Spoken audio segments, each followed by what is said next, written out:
Hello, I'm Conrad Bain. Tonight on Different Strokes, we're starting a special two-part show on a very sensitive and important subject.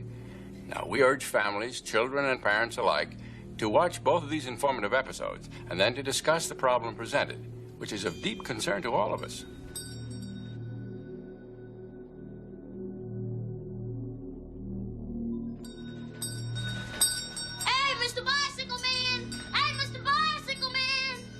The man's name is Mr. Horse. Right.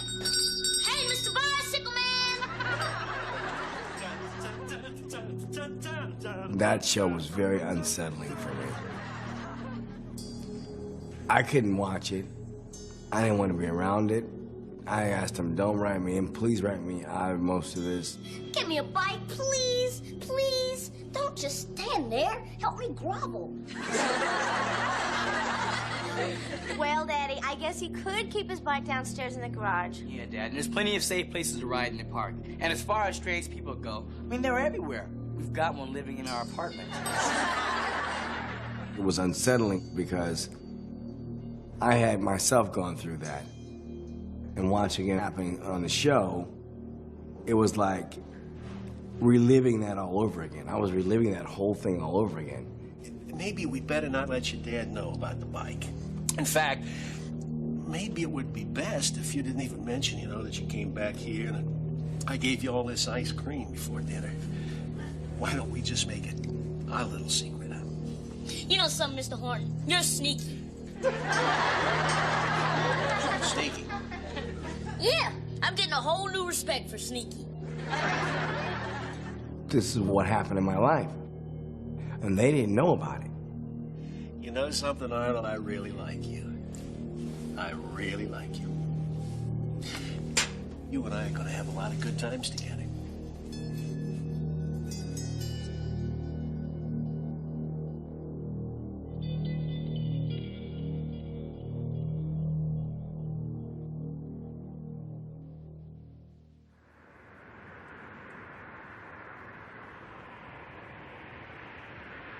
We met when I was a baby. I was 14, and he was 17. There was a school dance at my school. It's called the Sweetheart Dance. And Fred called me, and we were talking on the phone, and all of a sudden he goes, Jan? I said, yeah. Will you go to the Sweetheart Dance with me? And he threw the phone down. I hate rejection. Can't stand it. So when he got back on the phone, I'm like, well, yeah, I'll go. Though it hurts to go away, it's impossible to stay. But there's one thing I must say. Dated all through high school. I ended up going into service, and I asked her to marry me before I went into service. When I came home for good, she had a big oak tree in her front yard, her mom's front yard. Yeah. And I come down the street, and there's a big yellow ribbon with a big bow on it tied around the tree. So. Kisses for me, say all your kisses for me. Bye-bye, baby, bye-bye. Don't cry, honey. I wanted him to see that I was waiting, and I will always wait for him. And I needed him to know that when he came down the street. I loved him, and can wait to see him. Can wait for him to be home.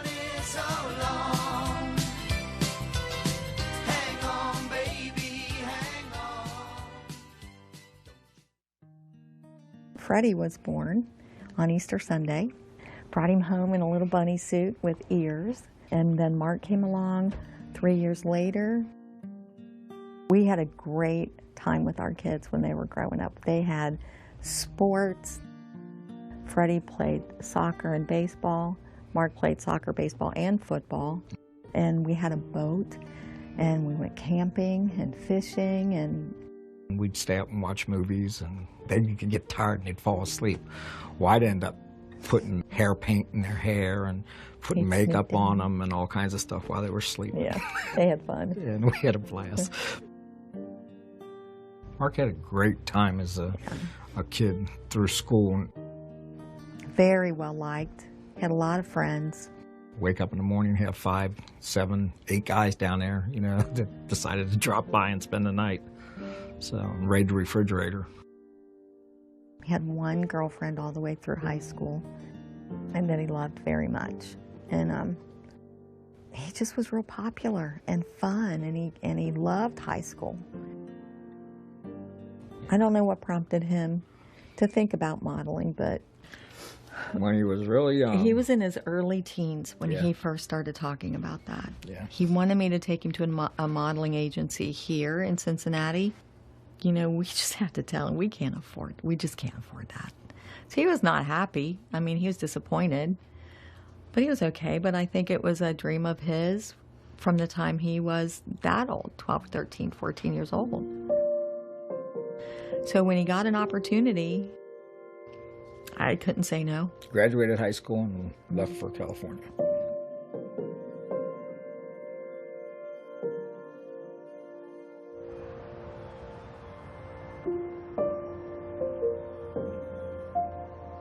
My grandparents were the ones that made the move from Switzerland. They took out a map, and then they kind of like pointed like wherever they wanted to go. My grandmother made my grandpa actually do it, and he told me he kind of purposely moved to LA because he wanted to like see all the celebrities and stars and what people think they can see down here.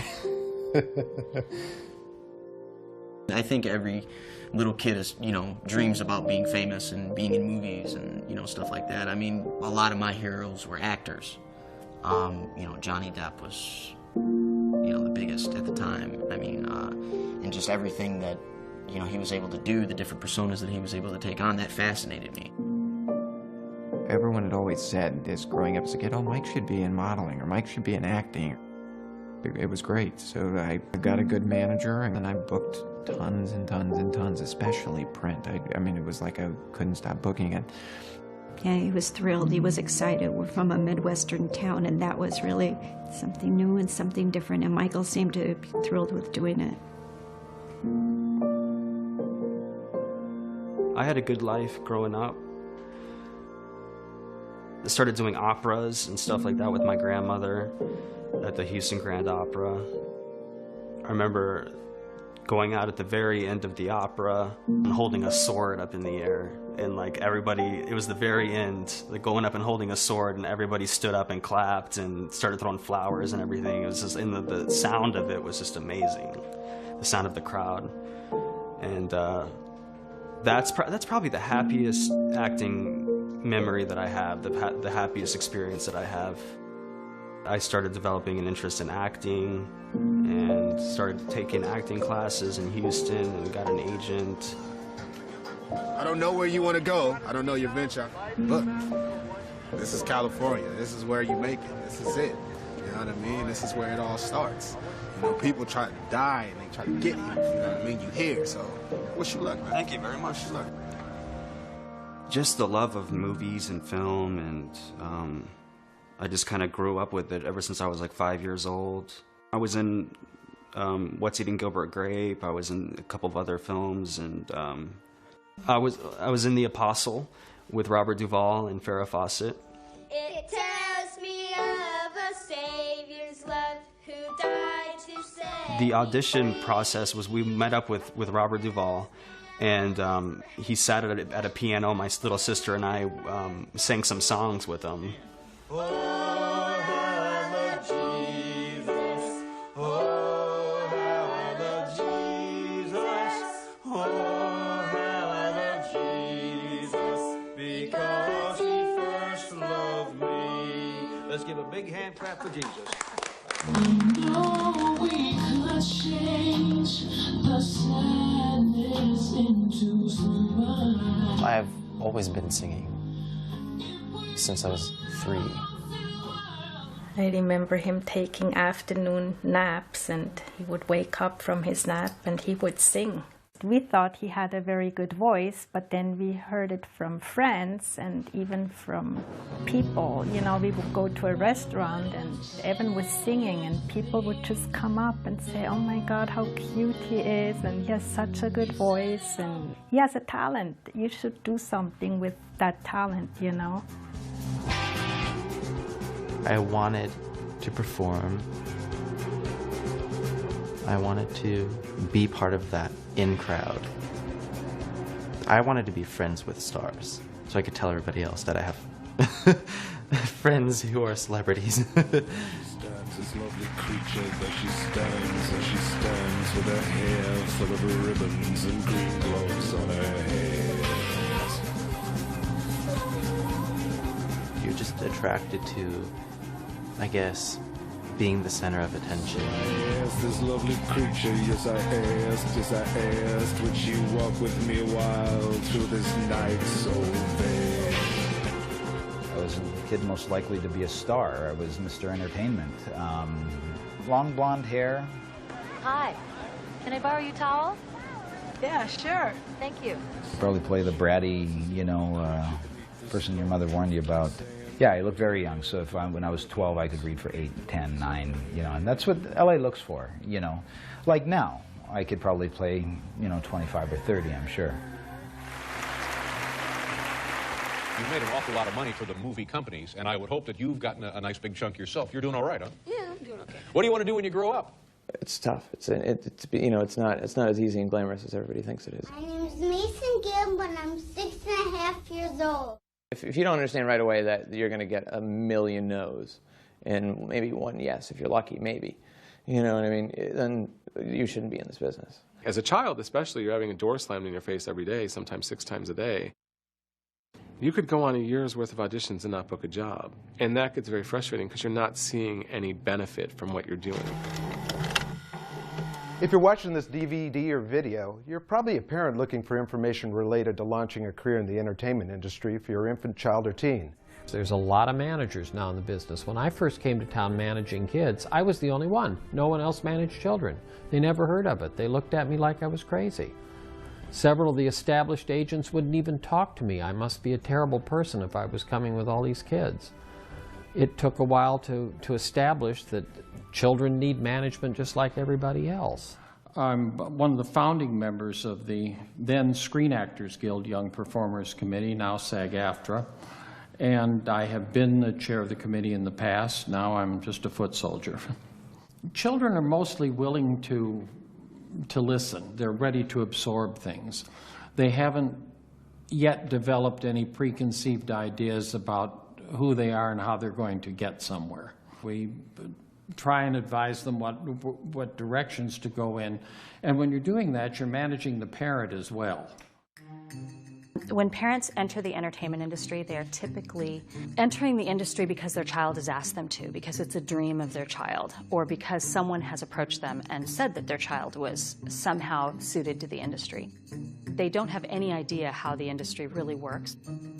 A lot of kids I knew had gotten emancipated because of they wanted to have the studio see them as an adult, so they wouldn't have to pay for set teachers and have to have their parents on set, etc. Like, you're more likely to be hired that way. The actor is responsible for their headshot and their resume. So my pet peeve is the actor that comes in and says, "Oh, my mom has that in the waiting room."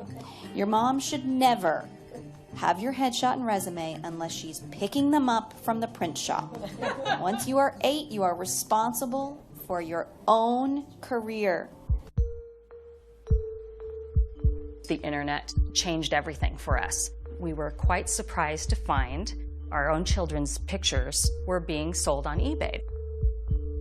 Just their regular headshots, not anything salacious, not even anything erotic. Our kids were not famous at all. They were working, but they were certainly not where anyone would care that their headshots were being sold on eBay. And yet it became clear that they were, and they were being sold for a lot of money. And you wonder, who wants my kid's picture for $300? Especially a printed picture that we'd send you for free.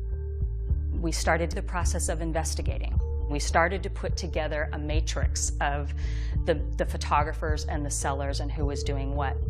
We were very disturbed to find that they were really close to us, really, really close.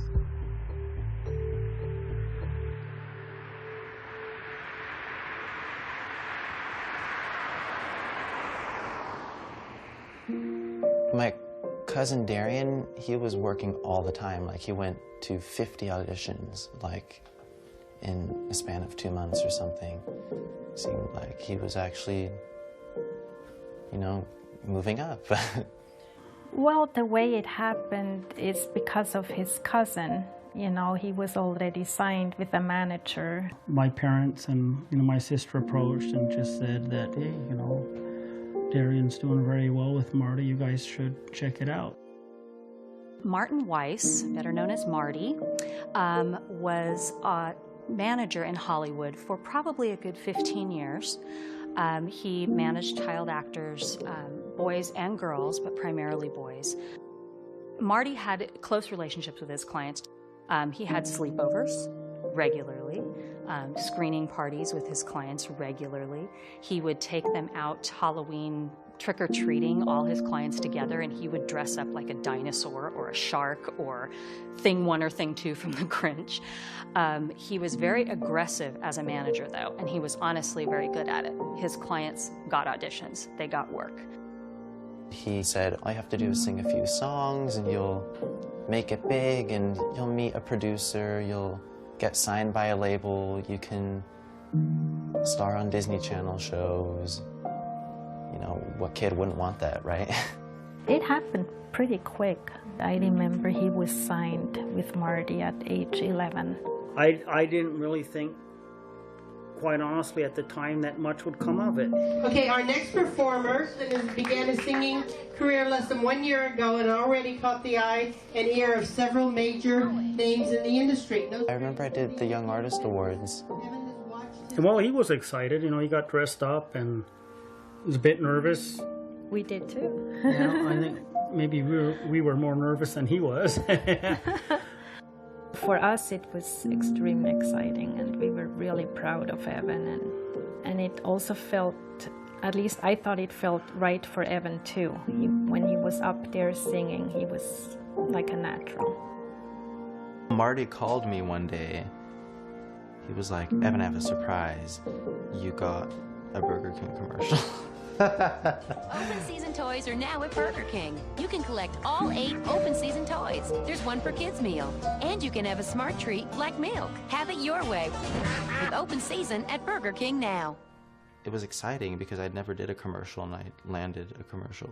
Great to see your kid on TV, the first time. Hey, there's Evan. Right. So we were very proud. Marty really, he did a lot for Evan. My parents dropped my brother and I off at my aunt's house, and then we met Marty, and then he picked my cousins and my brother and I up, and we went to play basketball at a park. And, he was kind of cool. He was, he would make jokes, and, he was really immature, and we were all immature back then, and he'd crack sex jokes, and I thought nothing was wrong with it. My cousin and him, they seemed to be friends already, and they would, there was no filter. They'd just say whatever they wanted.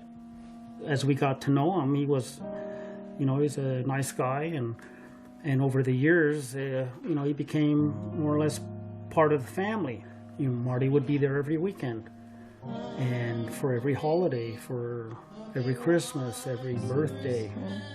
We were playing basketball, and he would make weird jokes like, oh, Evan, do you know what a blowjob is? And, they made me feel like I didn't fit in because I didn't know some of these terms yet. I was 11. We came to find out that, Marty didn't have a family, was alone and whatever, and he just kind of got, I don't know if the right word's adopted, but he just became part of the family. Later that night, he just, he was like, why don't we just talk about music a little bit? I was in the passenger seat in the front.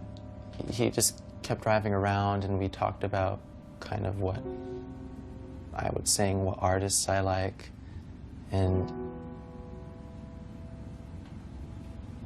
Marty, all of a sudden, out of the blue, he was like, did you ever see an old man's penis before? And I was like, whoa, that's kind of odd, and I didn't want to, be disrespectful and just get out of the car, and, what would I do? I was kind of in the middle of nowhere with this guy. I told him no, I never saw an old man's penis before, and,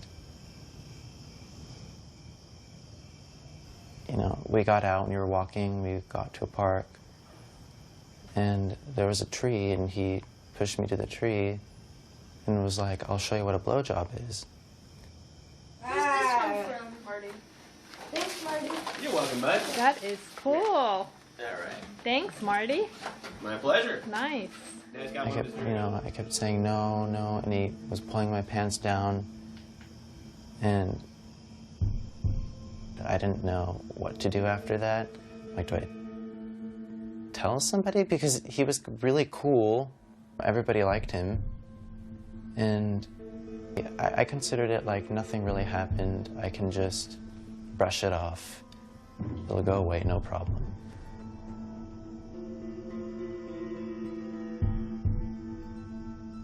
Around November of 2011, I became aware of this issue of child abuse in Hollywood.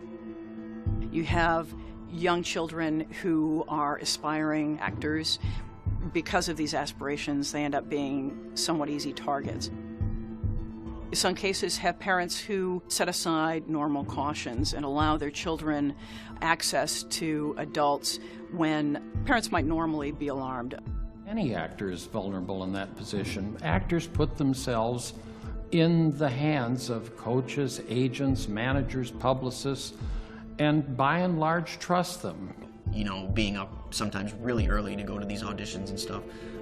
That was when Michael Harrod approached me and said, you know, well, you can come and stay at my house with, you know, the other guys that are there. He had 3 other guys staying in the house with him that were his clients. Many of the kids that I worked with couldn't have even been able to take advantage of being in the industry had they had to have their families move here with them. From 10, 11 to 16, 17. But I still thought it was rather odd, you know, that someone would let their 10-year-old son move in with a, at the time, I think, mid-50s-year-old man. I do see the possibility that things can be misinterpreted, and I try to be very aware of that. No matter how closely you're working with someone, and you do work closely with clients in these situations, there still has to be that professional line in there where you say, we're not stepping over this. We worry about stranger danger. Don't let your child be alone with a stranger. Everyone really tends to think that a pedophile is kind of a rapist, but really that's not how they work. They employ a process called grooming that is a slow, meticulous way of convincing a child and their parents to trust them. And there's the official photographer with a nice smile. The perpetrator in these types of situations has the ideal layer. You know, this is their environment. They are creating or constructing a reality for themselves that accommodates their particular patterns of sexual arousal. The predator is looking at this as a way to work their way into your life, to make a personal relationship with the children and to be there to bond with them. Whoa, check that out, guys. Big hand for Arno. He did it. It's a man. Typically, a predator is grooming many, many children at the same time, and they're at different levels of the grooming process. Because a predator knows, like any tiger in the jungle, they're not going to catch every rabbit. They just need to catch the weak ones. We went back and began to try to do some sort of reporting to try to determine how widespread this problem is. Marty was very well known in the community. He had friends who were buying and selling pictures on eBay. We started to realize that some of the sellers were convicted sex offenders. We knew that he was somehow involved with another convicted sex offender, Bob Villard, who was selling pictures on eBay.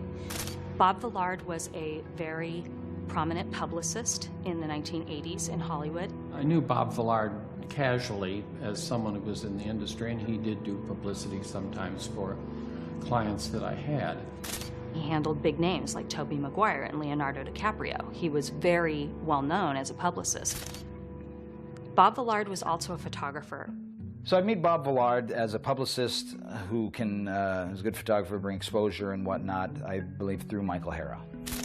He was one of our biggest eBay sellers.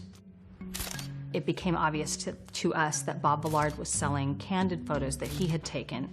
You're there for a weekend, and he feels just comfortable enough to try to touch you when you drank a few beers, or it's always good to get that few beers, and he tries to touch me.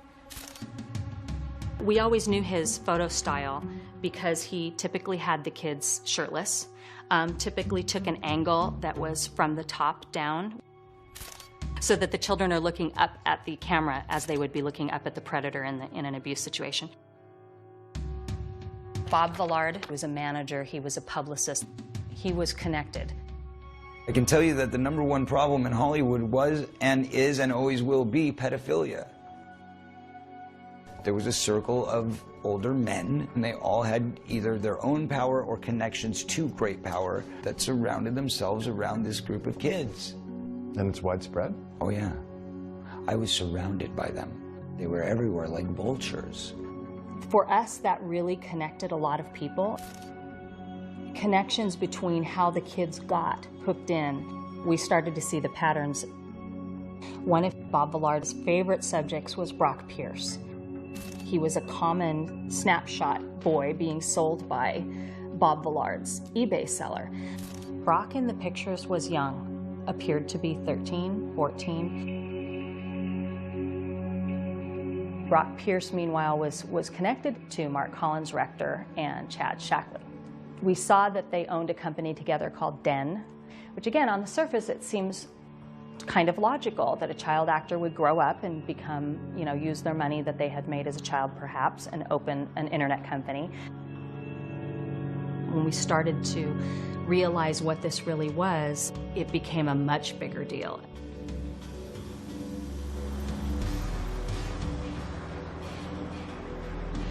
I was a New York City police detective, went to college and law school, became an investment banker, and then I backed into writing. I've broken very big stories over the years, been very fortunate to break big stories. In the late 90s, 1990s, the NASDAQ went from 10,000 to like 1,000, and a lot of people lost fortunes. And one of the ones was Digital Entertainment Network, that I just happened to go across my desk, and I read about it a little bit, and I thought it might be a good story. In the 80s, it was MTV that captured the attention of young people all over the world. However, now that youngsters are turning to the internet, a company called Digital Entertainment Network thinks they've got a chance of becoming the next big thing. They've created television-like programming exclusively for the web.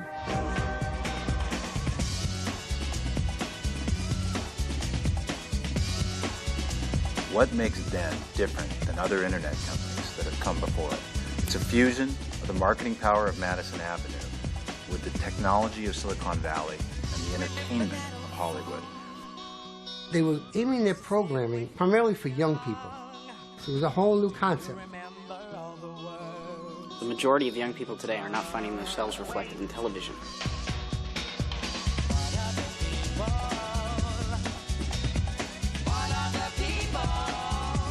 We're creating content that specifically targets your needs, your wants, your desires.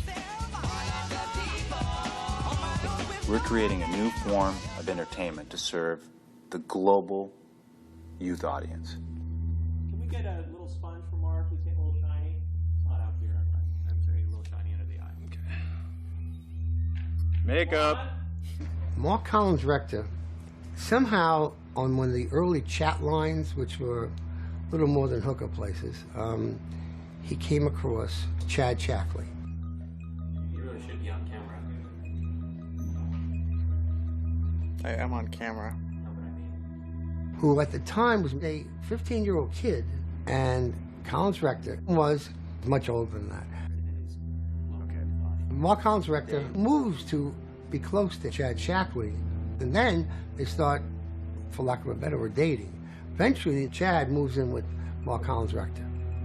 Chad and I had to jointly develop Concentric Network Corporation, which was one of the very first internet service providers. And then they brought in Brock Pierce. Now, how Brock Pierce eventually landed there is anybody's guess. A friend of ours introduced us to Brock Pierce. And Brock, at the time, was producing his first independent feature. He'd been an actor for many years. And together, the three of us completed what was eventually to become Den. Everybody was just owing money to them. David Geffen, I believe, put in $250,000. Brian Singer, he had $50,000. Michael Huffinger put about $5 million into this. It must have been $150 million that was pumped into us. Now, 15 years ago, $150 million was still a pretty good piece of change. I need somebody to ask me a question so I can give you an answer. Is that Jay? Come here, Jay. Drill me on camera. He was flamboyant. I mean, everybody told me he was very theatrical, very dramatic. He had a very good way of getting his way. Think about this. He takes a 15-year-old kid from his parents to move in with him. That's Chad. Most of us would be afraid to, even if we did, whether it was male or female, you'd be terrified to even ask that question for fear that they're going to come and take you away in handcuffs. Surely you have something out of all this bullshit you can cut 5 seconds out of to get from me, right? Yes. All right. Yes. They had a great idea. Their idea was to make their own films and put it on the internet. Well, lo and behold, that's what Netflix is doing now. Of course, it's 15 years later. The problem was the internet or computers did not have the capability for that. But meanwhile, they were paying people money and filming as though it were a major studio. I was called to go out for an audition for the show, Royal Standard. I am 14 years old, and I started acting when I was about 5 years old. I enjoyed a lot, so it's a fun thing. So we went over to Den, and I had the audition there, and I met him, met Mark Collins, director, and I met some of the other people there. Everybody seemed impressed, and this is the guy for the part, the kid for the part, and yeah, that had never happened before, just getting hired on the spot like that. I thought he was nice. Thought he was a nice guy.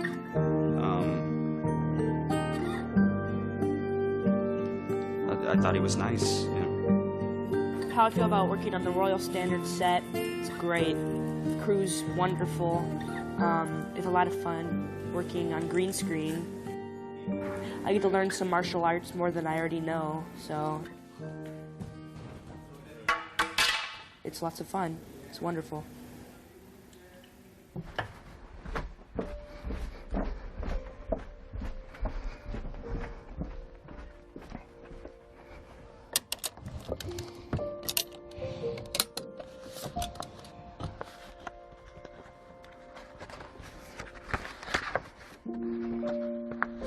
We're in the basement of my house. This was where Mark basically lived for a couple of years. But he spent most of his time down here. He was kind of like a hermit down here. This is where he hid out.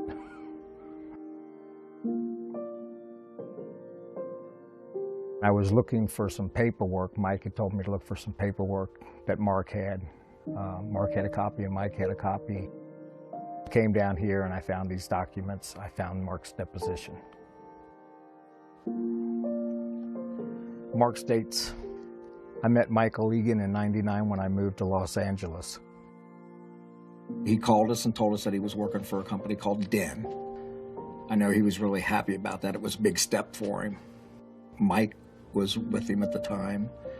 I had already met Mark Collins' rector, Chad Shackley, and Brock Pierce at a graduation that we had for our private school.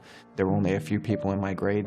Scott Shackley was Chad's little brother, so I was introduced to them. And then they gave me a job as an actor at Den in a TV show. Was that good? Was that good? Okay.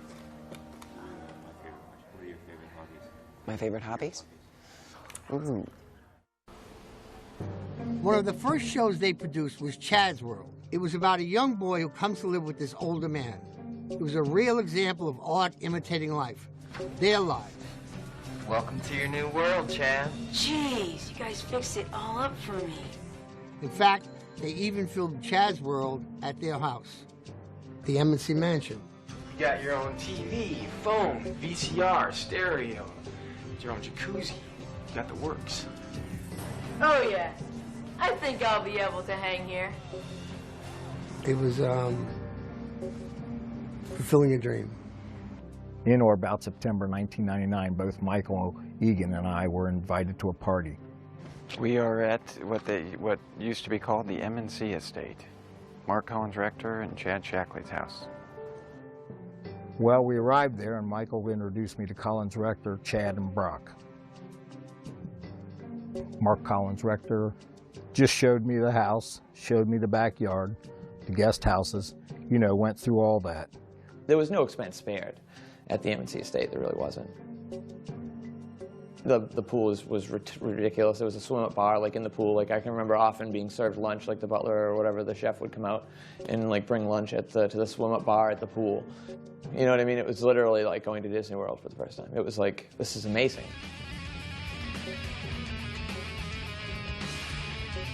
This place you got here could definitely work to our advantage.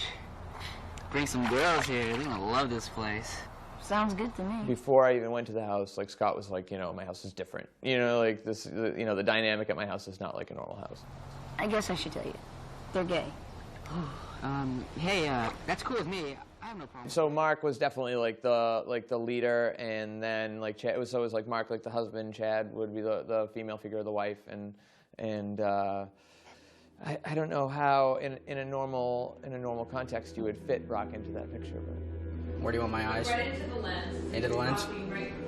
Okay. The audience.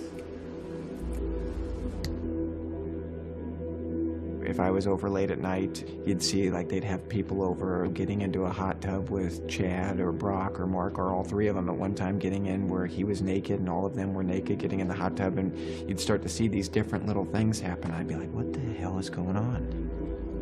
There's a skinny dipping rule after nighttime, so anybody who was over, you know what I mean, it didn't matter who it was, that, you know, you had to skinny dip after dusk or whatever.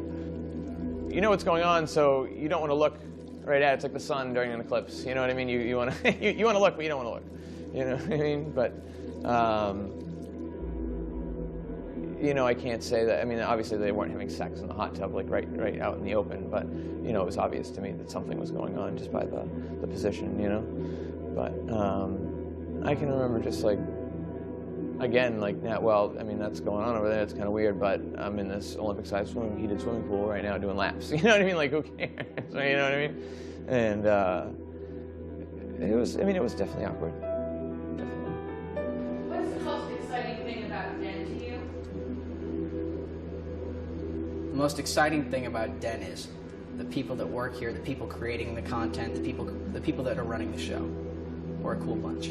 Brock Pierce told me that they were going to a party in Hollywood Hills being held by David Newman. This is American Bandstand. I was going to say if you're on ecstasy, but that's probably not a good idea. This is... At this party, there were lots of drugs available, and there were many young teenage boys, ages 14, 15 there. Some of the big studio people were there, including Garth Ancier and Randall Kleiser.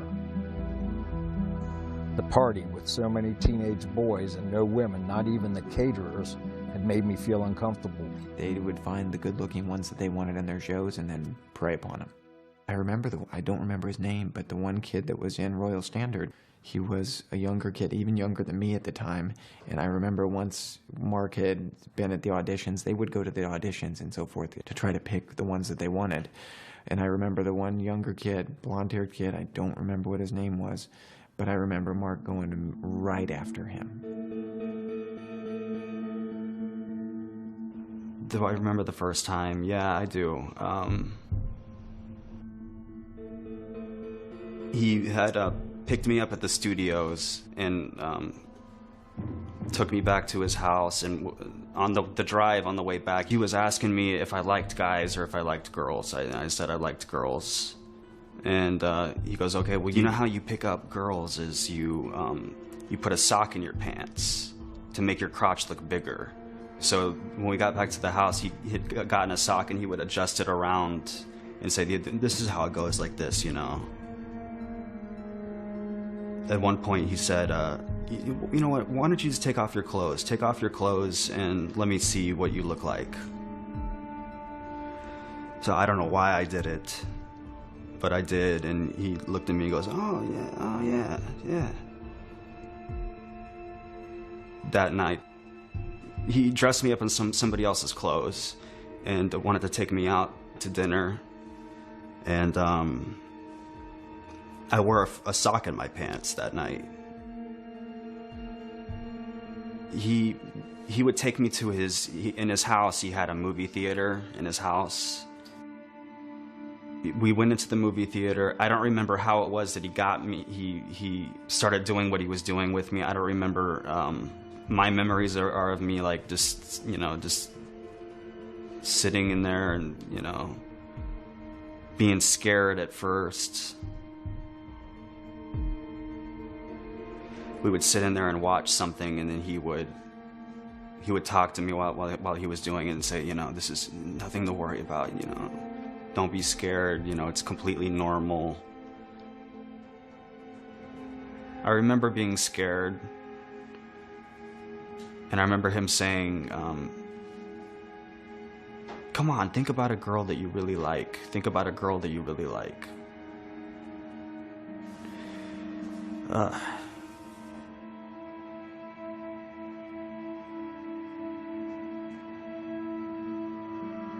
Royal Standard, it's a good series right now, and hopefully, when I get older, do a lot of film work, try to make my way up, and hopefully catch a good TV series sometime, or internet series, which I'm on.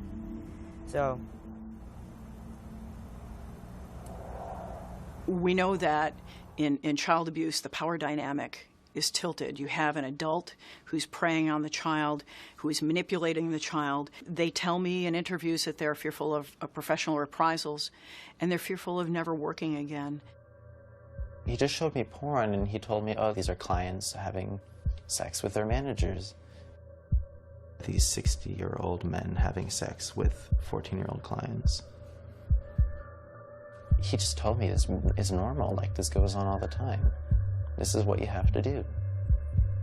Everybody does this. Everybody who manages children. And he would tell me that constantly. Oh, no, you like it.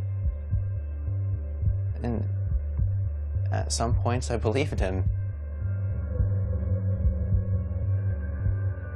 He would say, we could call it this guy. He would be glad to meet you. And he showed me this whole business of people that would be mad at me if I told anybody. It is this added element where these young children are hoping to achieve a professional goal, which creates extra weight on the child. Should he or she be abused, it would make it more difficult for them to come forward in that circumstance. Mark, he would sit down and say, oh, well, we're going to help you. I mean, you're a part of our group now, and I mean, anyone that's not a part of our group is basically on the dark side, and you want to be on our side. I mean, we control all of Hollywood. Basically, in essence, if you weren't with them, you didn't succeed, you had nothing, and he made that very clear in these sessions. Either you're a part of the group or you're a part of the dark side. The sad part is, they can emotionally scar a child for life. Man, I never would have guessed that Mr. Horton was, gay. Well, he's not, Willis. That's the common fallacy about child molesters. They're not gay. They're only interested in little boys or little girls, not adults. Look, I'm only 11 years old. Should I be hearing all of this? I felt so much shame and guilt behind that secret that I held it for so long. Then I thought that and then you start thinking that all homosexuals are pedophiles.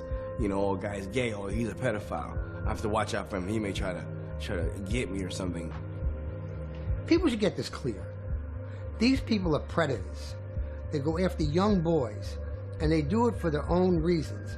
So this has got nothing to do with being gay. This has got to be because they're evil people, and they particularly pick on people who they know will be victims. They're predators. That's who they are. In the beginning, it was all happy-go-lucky, and then things started changing. He slowly became different on the phone. That's how it came across to me. Something's wrong. Something's not going right, because I can tell when he's not 100% Mark. Suddenly, he's not so happy. And suddenly he wants to come home. I never knew what that was about. Hi. Hi, honey. How are you? All right. Can we go in? Your buddy's here. Who's that? Mr. Huff. Very excited. So have you been to this house before? Yeah. Isn't this awesome? Never been to a party here, though. You've never been Have to you? a party? Yes. Some good ones? Several. Like, how crazy do they get? They would have big parties very often. That's what the neighbors were complaining about, that they'd have all these cars blocking the sidewalk. They would have valet service all set up out here, and this street would be lined with vehicles. Everyone was promoted to drink. I never had one drink ever before in my life until I was at that MNC estate. I don't ever recall ever drinking. I mean, 14 years old, it wasn't the top of my list. There was an after party. Michael Egan, Brock Pierce, Chad Shackley, and Mark Collins Rector were present. Drugs were made available to us, including Quaaludes, Valium, Somas, Vicodin, Demerol, marijuana, ecstasy, and more. Brock Pierce and Mark Collins Rector tried to push me into taking these drugs. I refused. They then offered me cocktails, which I accepted. I believe that they laced my cocktail with ecstasy. They would pull away the better-looking younger kids and keep them for their own after party, and it would turn into a pool party. And then they'd have their rules. Oh, there's no swimsuits on in the pool. That was the rule. If you were staying at the mansion overnight, you had to go into the hot tub naked during their parties. Everybody's at a normal party. Nobody had swimsuits. And the parties were not just for the young boys and for their amusement. It was also a way to entice investors. And they got a lot of investors who would jump into the hot tub with these boys. Gary Goddard was around. Bryan Singer was there. Here would come Bryan Singer naked getting in the hot tub, and then they'd make jokes of going and picking me up in the hot tub and setting me on Gary or Brian's lap. And then he'd have Brock bringing in drinks and saying, oh, let's just relax and let's talk about what we're going to do. And I mean, Brock laughing that they had put pills in my drink or all kinds of different things. I remember waking up at certain times and not knowing where I was. Yeah. I was feeling very lightheaded, dizzy, and confused. Collins Rector then told me I could go to sleep in his bed, but that if I went into his bed, I would have to strip naked. Collins Rector then turned from being concerned and compassionate to forceful and threatening. I told him that I would not go to bed with him, to which he responded, well then, just don't worry about going into work tomorrow morning. I went to sit on the couch. At some point I passed out. When I awoke, I found myself in Mark's bed and completely naked with my clothes on the floor. Collins Rector was in the bed and he was naked as well, with his arm around me.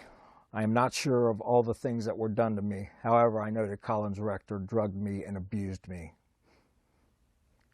I immediately got out of bed, got dressed, went downstairs. I found Michael Egan sleeping on the couch and woke him, telling him I wanted to get out of this place.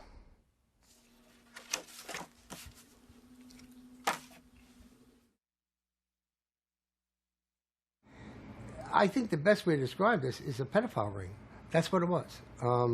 Did all the investors know what was going on? Probably not. Did a lot of them suspect? Sure. Hello, I'm Bryan Singer, and you're watching Rollywood at www.den.net. Bryan Singer is a very prominent director in Hollywood. He's done some pretty major movies, The Usual Suspects, X-Men, X2, so there's been quite a lot of, you would recognize his work. What most people wouldn't recognize is some of the odd connections that seem to tie him to this world. Know your star. Pickle Boy. Brian Peck, who was convicted of child molestation, worked for him on X-Men and did the commentary for X-Men with Bryan Singer. Hi, my name is Bryan Singer, and I'm the director of X-Men. I'm the other Brian Peck. I'm not the director of X-Men.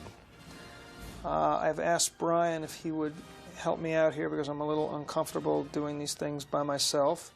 Now you're going to see something very exciting here. One is Stan Lee selling hot dogs. My buddy Gary Goddard was the guy walking alongside in the flannel shirt. And the guy eating hot dogs is you. The fat guy in the Hawaiian shirt eating hot dogs. Hey, that's me.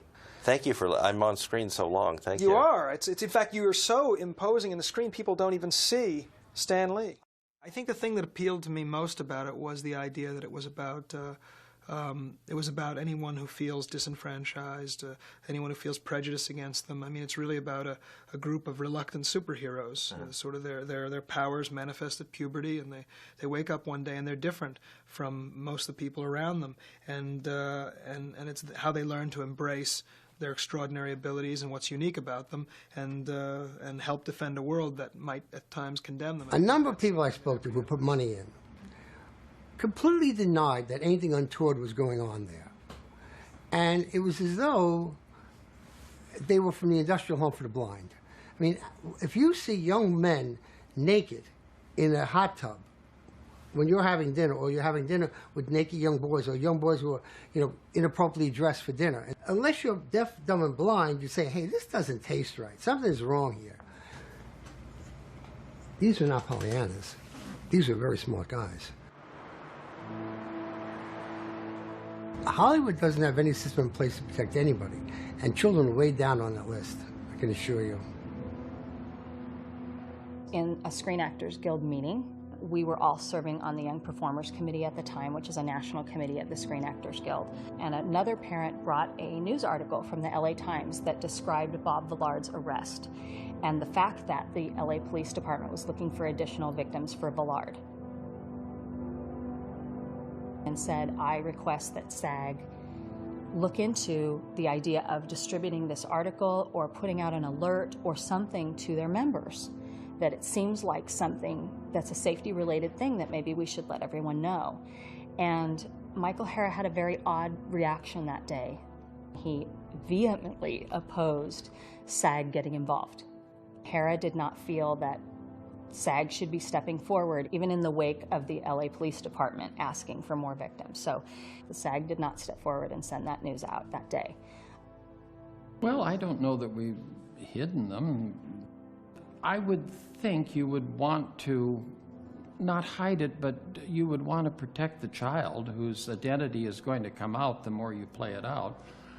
A situation like this never helps anybody. And yes, the sooner we can get it under control, the better.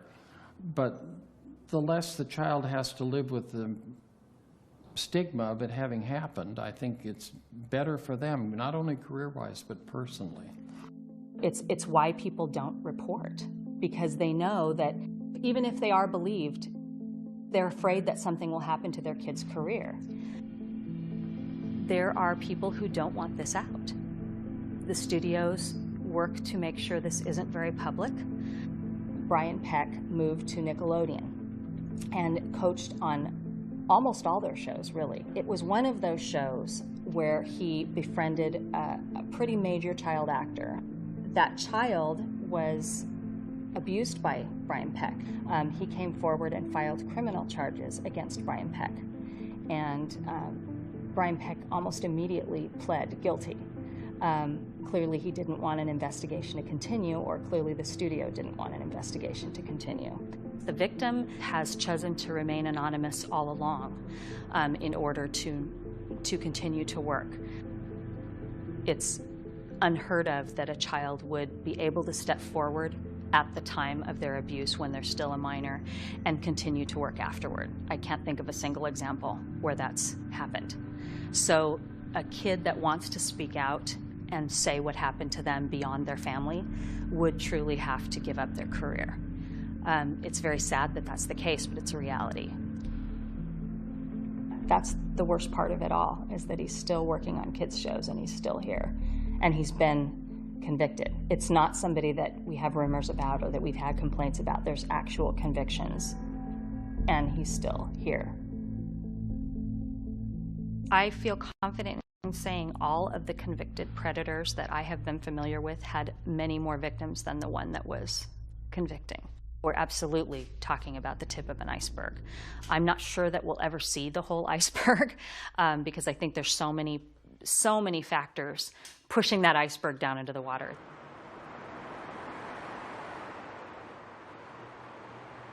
I think that sexual abuse doesn't get more attention because it's an uncomfortable subject. We don't want to talk about it. It's ugly. It reveals things about our culture that we don't want to know. But by not discussing it, then we don't identify it as big a problem as it is. A lot of child molesters will, they'll have this defense or this argument that it wasn't hurtful or wasn't harmful. The child enjoyed it. Many of them actually use that type of language. In fact, it could be the case that it wasn't quite as traumatic as we assume it was at the time that it actually happened. Now, the problem with this is that so many kids grow up to interpret that experience of manipulation and exploitation and abuse by a trusted authority figure, and then this psychological time bomb occurs.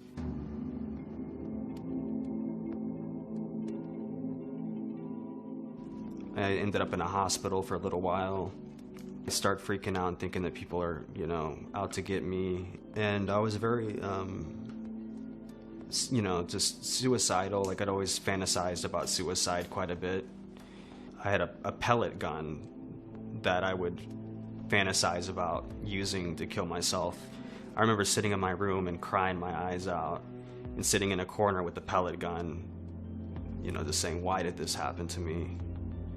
Yeah, I guess you could say I kind of fell by the wayside and let LA suck me in. I had started doing drugs and got involved with a whole bunch of people I probably shouldn't have. Whenever I'd have any pain or anything, I'd drink. I'd drink and drink and drink and drink and drink. Didn't know who to blame or what to blame, and I completely just hated everything about everyone. I'm trying to leave that stuff that happened to me at 12 years old as far as behind me as I can. We had to have more. We had to have more and more because we didn't want to feel anymore. We wanted to be completely numb of everything we were feeling. And, and cocaine was it, and then shove it down further and further. Meanwhile, I'm just shoving it down, just shoving it down, just shoving it down. And then one day when it all comes back up, I'm a full-fledged addict. I thought I was the unique case there, but apparently I'm not. I don't know if that makes me feel better or worse. So many people went through the same thing that I did. He comes home, and he's just a completely different person. He never talked about going back out again after that. No. He never talked about returning. And he was just so introverted then. We didn't trust, where before he didn't have a problem trusting people. He started drinking more often, and he would hide that from us. After he was back home, he said, I gotta tell you something, Mom. And I said, what? What's going on? He said, you know Mike, right? I said, yeah. He said he was molested. I'm like, what? And he said, what would you do if that happened to me? If that, what would you do as a mom? What would you do? His drinking had gotten so out of control that even he knew. I mean, he knew. He couldn't work. He couldn't. It was just affecting his whole life. So we had to give him an ultimatum. So we just sat him down on the back porch and just said, Mark, you got to get help or you have to leave. And he admitted, I know I'm an alcoholic. I know that I have to stop, but I can't. I don't know how. I called the hospital and spoke to a nurse there, asked her about detoxing him and what it would take and how we would do it. And she said, by all means, do not let him stop drinking cold turkey. It can cause stroke, can cause seizures, can cause heart failure. Apparently Mark wanted to do it on his own, trying to go cold turkey. Because one day, Fred woke me up and he said, something's wrong with Mark. So I jumped out of bed and came downstairs. Mark was on the floor and he was had a rag, and he said, was wiping something up off the floor, and he said, Dad, I swear to God, I'm not drinking. I swear I'm not drinking. But there was nothing on the floor. Fred helped him up, took him over and sat him down on the couch. He goes, buddy, are you all right? What are you? And he said, yeah, he goes, I'm not drunk. I'm Dad. not. I swear to God, drunk. I'm not drunk. I haven't been drinking, Dad. I promise. I swear. We didn't know what was going on. We just didn't know. Half of his body was on the couch, and his head was leaning back in this corner, and his but legs he looked were up at hanging Fred off the and side. said, I love you, Dad. And Fred goes, I love you too, bud. He said, just lay back for a minute. And when he laid back, his tongue and he was just shaking like this and clenched like this, and I ran to the phone and called 911, and Fred was holding his arms down so that he wouldn't hurt himself. And I'm on the phone, and I said, I think he's detoxing from alcohol. I think he's, has withdrawal. I need an ambulance right away. Right away. He's seizuring right now. The ambulance came, and Fred had him sitting up a little bit. They took off. I came in the house, went upstairs, started getting dressed. Went to the hospital, and we walked in. They said, are you Mr. or Mrs. Ryan? And we said, yes. It's your son, Mark Ryan, yes. Well, the doctor wants to talk to you. They walked us down this hall into this empty room and put us in this room and shut the door. And then the doctor came in, and he said, I have some bad news. Your son's heart stopped on the way to the hospital.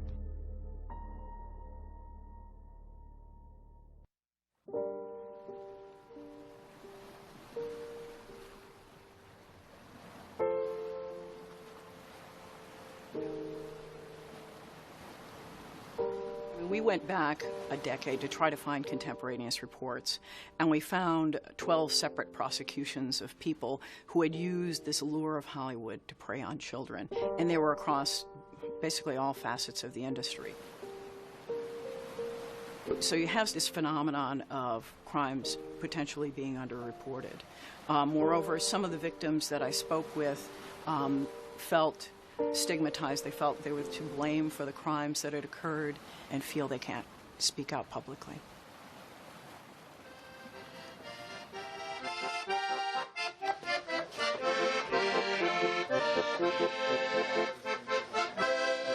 We thought everything was happy, everything was great. And then all of a sudden, one day, Evan just said, look, he wasn't practicing anymore.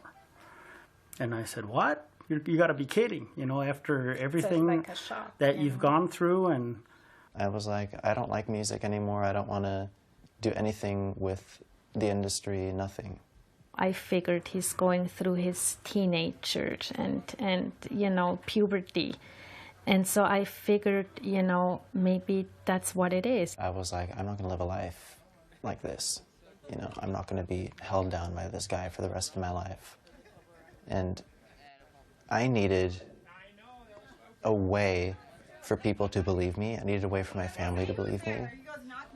Hi, Anita. How you doing? Okay. How are you? Happy birthday, Evan. I'm getting massaged and it feels great. And I don't care whether or not it looks bad. Okay. It's above the waist. It's not bad.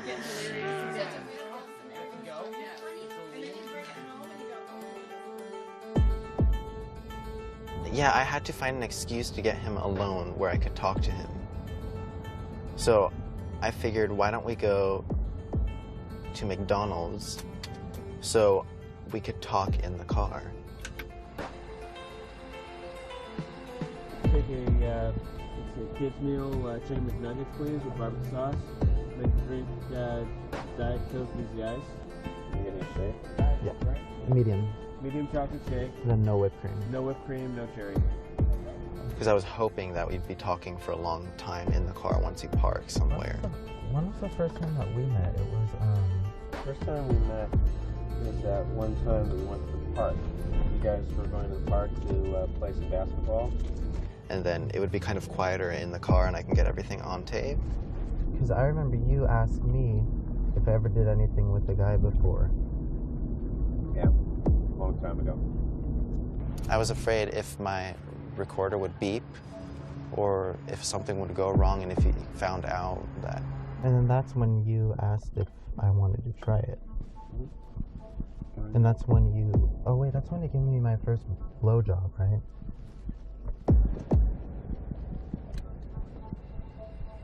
You're not recording this, right?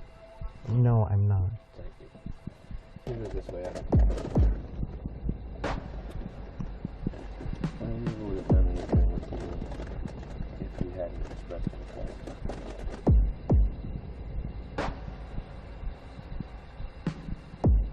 That situation that happened at Penn State? Mm-hmm.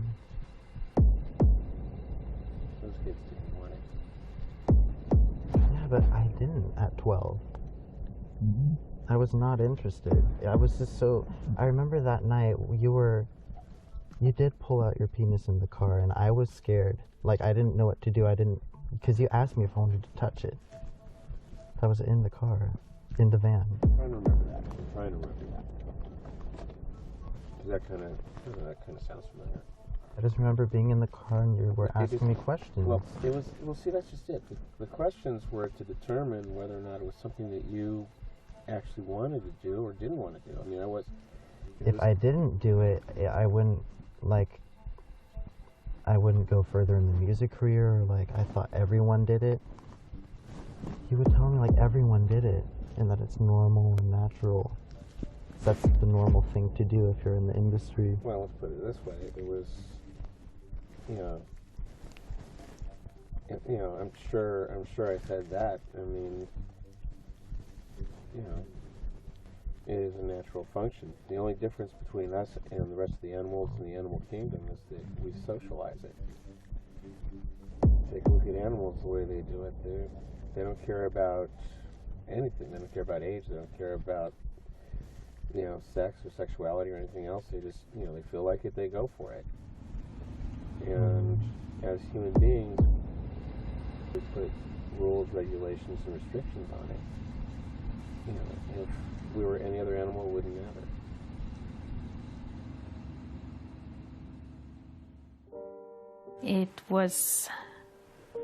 I was just numb when he told me. I was like, how could this happen, and how could I not have seen it, that this was happening to Evan. And I don't know, it was just so painful, really painful. And of course, the first question for me was, to Evan, did it happen once, or how often did it happen? You're kind of hoping it's once and that's it. But then Evan told me that it happened many times and over several years. And that's when I thought I was gonna faint. It's just so hard.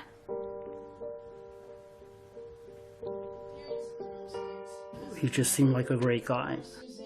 I'm not a violent person, but I wanted to go beat the living daylights out of this guy. I'm dreaming of a white Christmas with Jack and Dixie running free.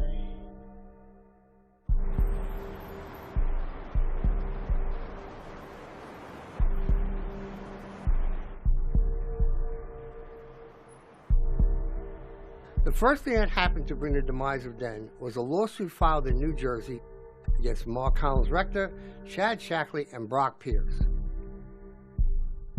It was a lawsuit filed by a young boy who had worked for Mark Collins Rector. This is the first allegation of sexual abuse that became public. At the time, Den was gearing up for a $75 million initial public offering, which was going to make them all very rich. And when that started to leak out more and more, two of the boys that have been victims, Mike E. and Alex B., went into the estate with a camera to collect evidence. One thing he took pictures of was the huge amount of prescription bottles that were in Mark Collins Rector's name. OxyContin was one of them, but there was Vicodin, Percocet, Xanax, and there was like a lot of bottles. We went back into the MNC estate, him and I, one night, and went through and copied every single one of their file cabinets, from all their passenger manifests for Jet West file, all their American Express files. I mean, every document that was in those files we copied. Cabinet after cabinet. We sat there at the copy machine hours copying them, boxes full of stuff. It's an email from Brock to Chad, and it says, "What do you think?" And it is a picture of a young boy. This one says, from Brock to Chad, another interesting one from Michigan. Chad's response on that one was, "That's a yummy one." And Brock writes to him, "Would you like me to contact either of them?" Chad writes, "Well, they both look cute, but what's their deal, question mark." The investigation and the lawsuit started to leak out, and Mark Collins' rector started to panic. He could start to see I was being more distant and I didn't want to be around him. And I remember one time him specifically grabbing me and pull me actually up into his room, into his closet, and would open that gun safe and said to me, "Do you not understand the power I have? Do you not understand the power I have?" As that gun's sitting right there at you. He had a gun collection. A number of boys told me he would point the gun at them just like that. Collins Rector would make it very clear, if you spoke about anything that happened in the house or anything about them, that first off, they would destroy your career. Second off, they've had people eliminated, 14 and 15 years old. I definitely didn't want to be eliminated. They came home and explained what happened, and I started crying, and I said, "This didn't really happen to you, did it, Mike? Did it happen to you?" And my son got curled up on the floor in a corner and started rocking and saying, "Mommy, I was just a kid. I was just a kid." And they threatened me, and I was just a kid. And I knew immediately that I had to bring someone and get someone involved. The police, the FBI, whoever knew I needed to expose these criminals. We brought all those videos, the audio tapes, and gave it to our attorney, and which was given to the FBI as well. And it wasn't just in these files, the names of Mark Collins, Rector, Brock Pierce, Chad Shackley, in the files handed to the FBI. You had Brian Singer's name in manifest. You had all of these people, not just the three that lived in that estate. They were well aware of all the other people that were involved as well. I mean, I had to actually write pages on yellow sheets of paper, pages of the whole story for the FBI. They wanted me to sit down and document it all. They were worried about being arrested. There was an FBI investigation. They had heard that. Somebody told them they were questioned about it. And when they learned that, they were in the wind. I was talking to Scott one day, and then I couldn't reach him for a couple of days, and then it was only a few days after that I was there, and there was nothing. There was like literally nothing. Nothing was gone. Even I think the fountain, if I remember correctly, the fountain, there was a fountain in the front yard. Even the fountain was gone. And they went to different places in Europe, hopefully to avoid being arrested. And somebody gave them up in Spain.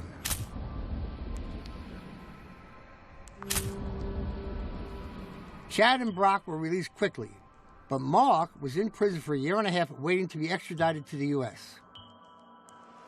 Eventually, he was sent back to the U.S. and pled guilty to 9 counts of child sexual abuse.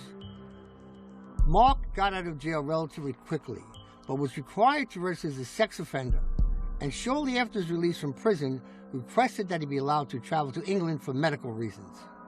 He did, and he never came back. In 2007, he applied for a civil union in the UK with an 18-year-old boy. I know I saw that with a boy. He was getting into a car with a boy or something like that. And obviously you could tell by looking at the boy that Mark was dressing him, you know what I mean? It was just like blatantly obvious to me. And in 2011, he renounced his U.S. citizenship, and he's been untraceable ever since. Rest assured, the people who invested money did not want to sue them. They wanted this to go away. I'm sure small investors did, but the Michael Huffingtons, they weren't going to sue. The story was huge, and I submitted it. My editor loved it. It was quickly fact-checked. And then, a couple days later, I get a call from his assistant to an assistant to an assistant who said, "We're not doing your story. We're going to pay you a 25% kill fee, and we'll give you about half your expenses." And that was the end of it. It's Hollywood. People do what they want in Hollywood. And if you're a big enough star or a big enough director or you're making enough money for these people, you can do whatever you want.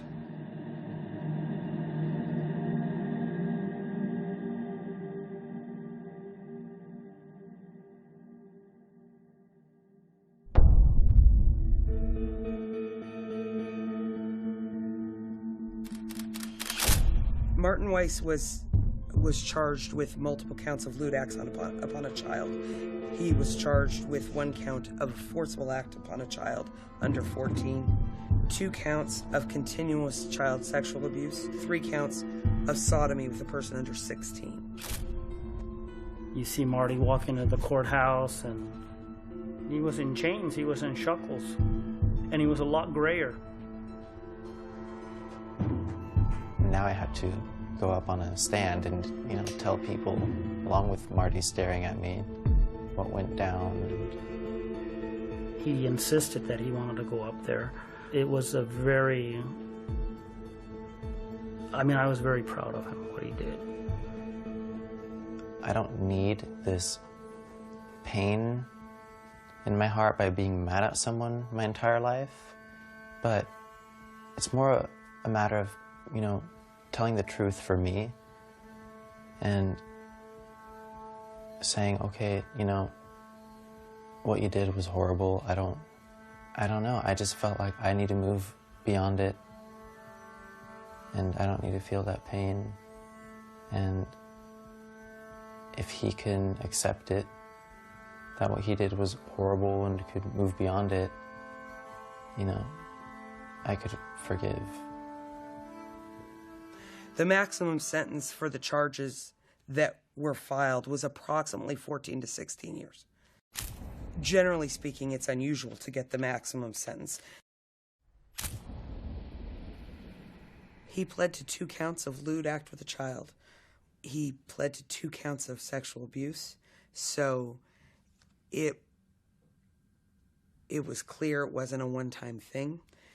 And in exchange for pleading to 2 counts, which is much more severe, he was sentenced to 5 years of formal probation, 365 days in the county jail.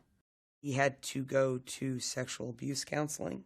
He had to stay away from Evan. He had to stay away from children.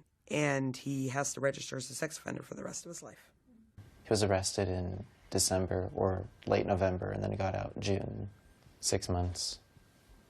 They almost never serve the full day-to-day sentence in county jail. I mean, 6 months is a joke. It's a joke for what happened. In any case, to ask a DA whether or not they think that they were completely successful in protecting the community from any future crime is impossible for us to answer. I can't truthfully say,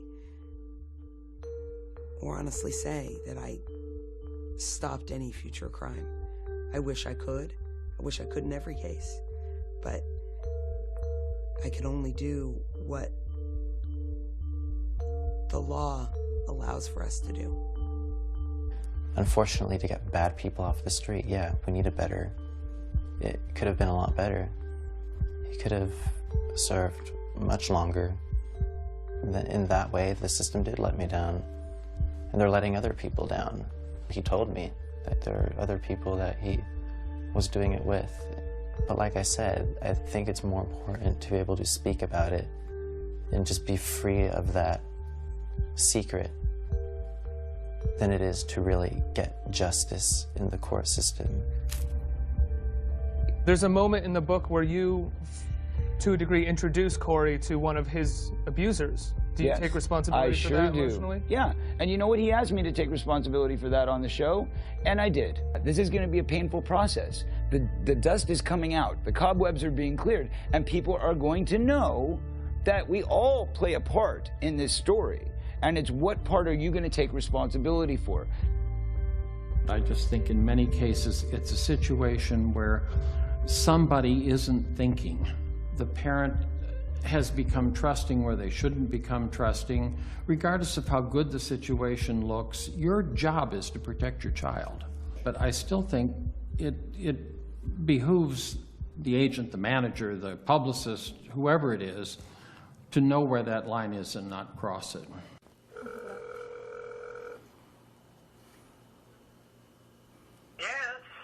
Hello, Michael. Yes.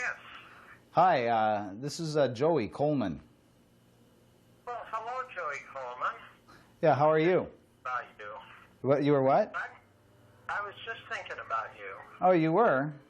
Yeah, I was. I was reading an old Hawaii magazine, and I was thinking about you. Yeah, well, it's been a while, huh?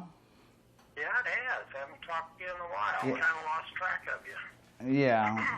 What about, have you heard from Bob lately? Bob Villard? Oh, Bob Villard. Last I heard, he was in prison, Joey. Oh, is that right? For what? Well, I assume some sort of a problem with children, but as they tried several times to get him, and somehow or other they didn't. But last I heard he was, so. Now, I don't know anything about that. I don't know how long it was or anything else. So, no, I haven't heard from him in a long, long time. Oh. Kind of forgotten about him, actually. Well, that's kind of the reason why I got out of the business. I don't know if you ever remember that I slit his lip open with throwing something at him, and I was on my way home, never to come back. And I've gone through a lot of therapy, and I don't condone anything that he tried to do, and Lord knows what he's done to anybody else. I don't know, and I don't know, Joey, and you know, I take these things with a grain of salt. I'm not sure how horrible they really are. Yeah. I just, you know, I know I'll never know the whole story about it. And where I've had the opportunity to talk to someone about it, I've said, look, this is not a terrible thing unless you think it is. It's just something that happens to you in your life. Well, I don't think it's right for anybody to take advantage of anybody, and I think that it's that whole thing is rotten. What I tried to do to me, and quite frankly, I didn't like what, you know, when you tried to have me sleep in your bed and touch me and everything. I hated that too. And that was something unwanted. I shouldn't have done it. And there's no way you can undo that, but it certainly is something I shouldn't have done. I don't know what Joey is remembering, but I don't remember anything that would have caused him to feel that way. All I can say is that as a result of the situation he was in, not only with me but with others, that was how he perceived something. It certainly wasn't anything I intended, and that was going to be my response to it. I mean, are you attracted to young boys? Is that part of it? Not particularly, no. No. So much of what goes on in these situations happen almost by accident. You get the idea that someone out there was a child predator and they were preying on children, and everything they did was to steer the child into this. And a lot of the ones that I at least was aware of, they just sort of fell into it. Did anyone ever try anything on you when you were a kid after? Well, I guess so. My whole approach to the whole thing was not sexual. I mean, it was, yeah, I suppose somebody did. If I would be hard-pressed to remember anything specific, but it wasn't uncommon. Let's put it that way. It's difficult when you're living in a situation where there isn't the adult supervision that there should be, to see how things are going to be perceived. And I don't know what else to say about it. I don't know if Michael Hara is a danger to kids. I don't. We're in Hollywood, it's accepting, okay, whatever. He's a good manager. I'm sure he knew everything about the whole bomb alarm. To hear how good he is at playing the Hollywood coldness. Great to hear from you. I was just thinking about Hawaii. Hey, you know, Sue, you're calling from Zimbabwe. Hey, I was just thinking about you. Really? Yeah, I saw a magazine on Zimbabwe, and I was thinking about you. You think he really saw that? His insincerity, you know, glib, lying through his teeth, you know, because whatever, because you from Hollywood people, scumbags, don't even get me started.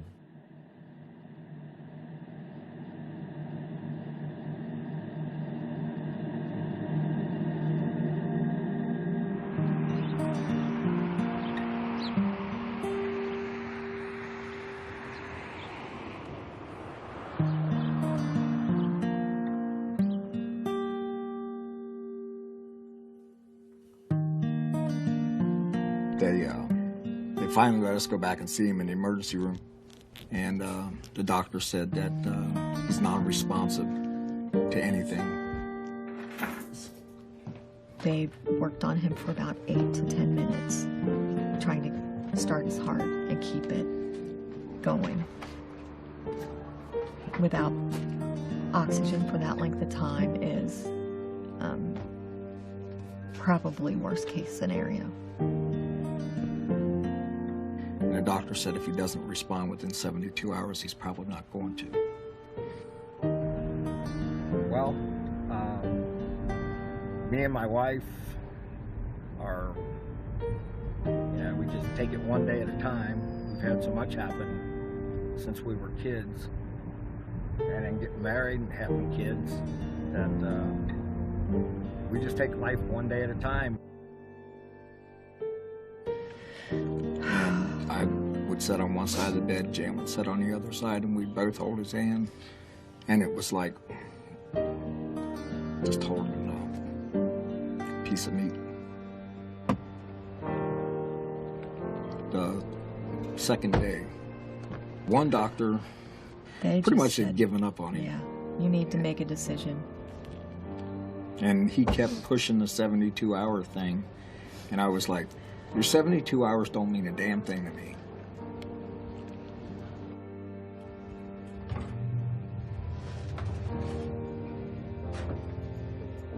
And at 68 3/4 hours, Mark's eyes finally responded to the light. So. Yeah, and then he opened his eyes. And he opened. Yeah.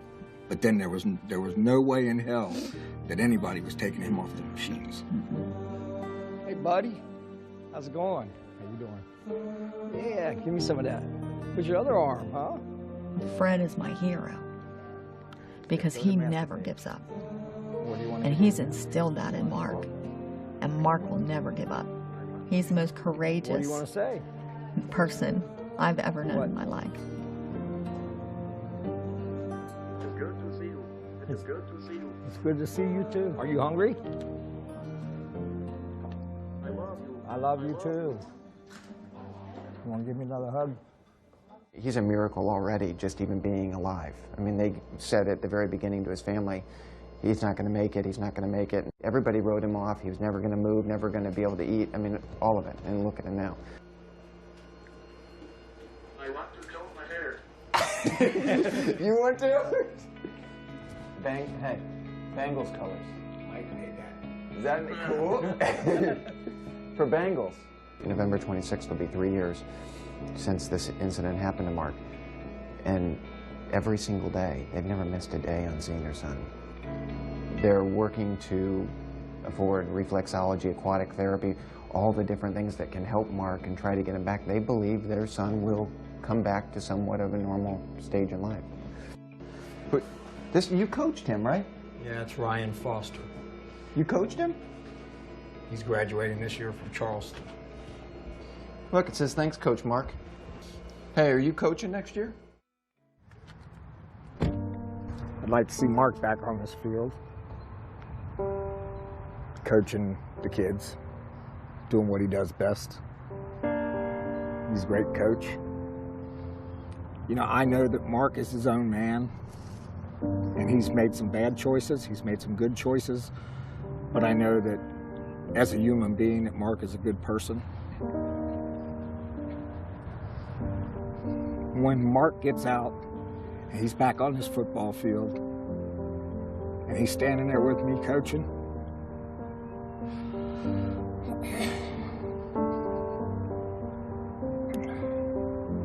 God can take me then, but not until then.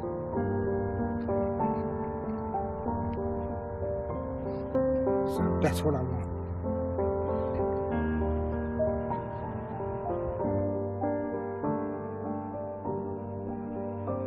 After the whole thing with Mark Collins Rector happened, it's made my life very dark. I was never able to have a girlfriend or anything. And I'm just now still recovering from all of that stuff. Like, I feel like I'm kind of at a point in my life where I'm getting better slowly. I moved to Florida about a year ago, and I moved out there because of my grandmother. Kind of wanted to be there to take care of her, and Then I met a girl over there. She's my first girlfriend that I've ever had. So now, you know, my life is my grandmother and my girlfriend. I give them education, I hit them knowledge, not the different inspiration. Just trying to get myself back on track and, you know, trying to enjoy life and... Watch this emotion, boom. Boom, here we go with the emotion. I'm coming back coasting. Everyone knows I'm roasting. Boom. Not you, but Russ. Boom. I'm not sure to tell you. I like it. I like it. I finally found a place that I like, you know. The dream is so important, you know why? Because if you're living on this earth, you have to feel something, and the dream make you feel things. And that's what the power of a dream is, you know? Dream is life.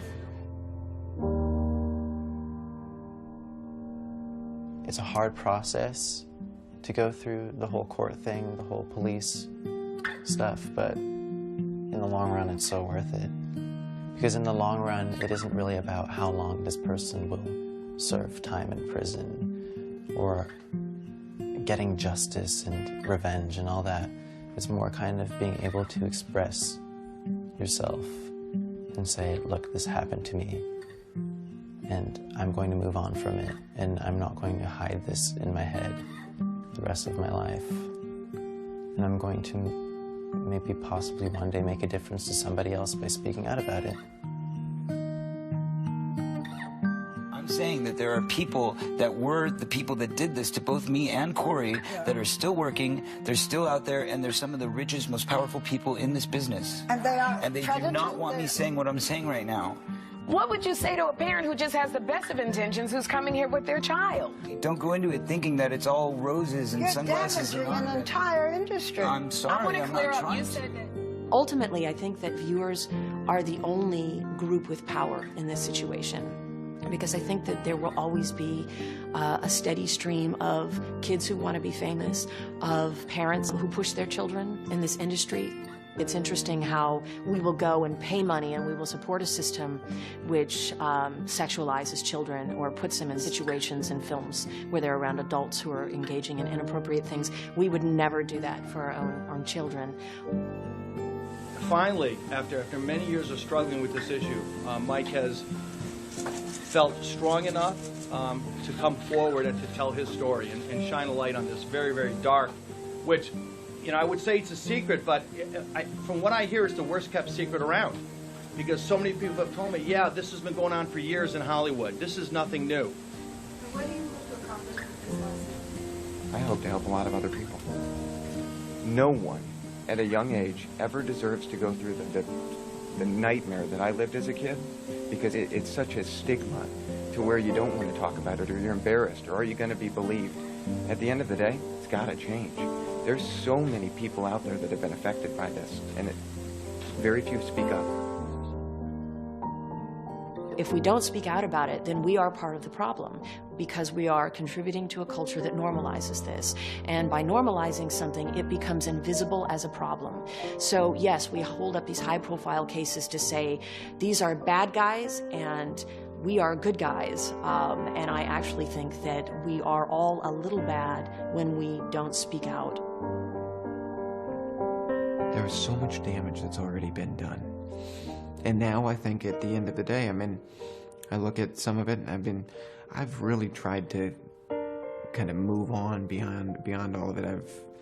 I don't know, I've still never seen any retribution towards those assholes. Never seen a damn thing. I mean, you look at them as they still sit on their pedestals, and the same thing's probably going on. Could have went on last night with someone, who knows?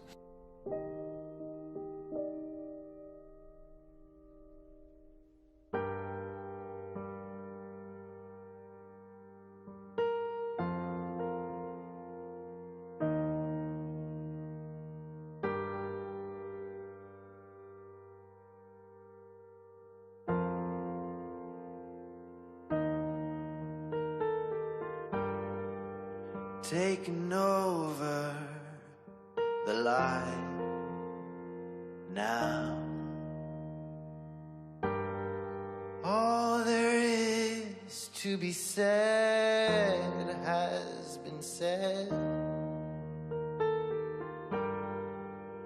Let the walls fall, let the shadows disappear. Let our story start from this moment here. This is a call to arms. This is a call to arms. You know, this is a call to arms. This is a call to arms. You know.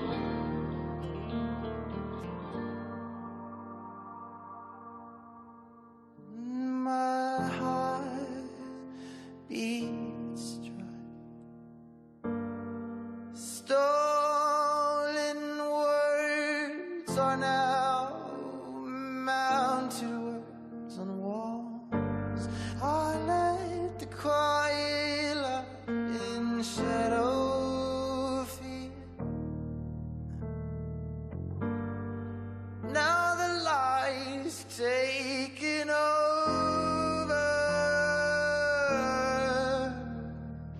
This is a call to arms. This is a call to arms. You know, this is a call to arms. This is a call to arms. You know, this is a call to arms. This is a call to arms. You know, this is a call to arms. This is a call to arms. You know, this is a call to arms. This is a call to arms. You know, this is a call to arms. This is a call to arms. You know, let it out, or we'll burn to the ground. Let it out, or we'll burn to the ground.